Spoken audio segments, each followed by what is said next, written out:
ज्योतिबा डोंगरावर चोपडाई देवीची यात्रा लाखो भाविकांच्या उपस्थितीत संपन्न। कोल्हापूर जिल्ह्यातील वाडी रत्नागिरी इथल्या श्री क्षेत्र ज्योतिबा डोंगरावर असणाऱ्या श्री चोपडाई देवीची श्रावण षष्ठी यात्रा गुलालाची उधळण आणि चांगभल्याच्या गजरात पार पडली। त्यामुळे ज्योतिबा डोंगरावर दर्शनासाठी लाखो भाविकांची गर्दी झाली होती।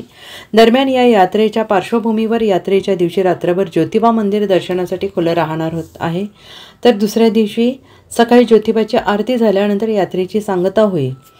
श्रावण शुद्ध षष्ठीला चोपडाई देवीने रत्नासुराचा वध केला असा उल्लेख केदार विजय ग्रंथात आढळतो आणि त्यामुळे या यात्रेला विशेष महत्त्व असून यंदाही या रात्रभर ही यात्रा सुरू होती।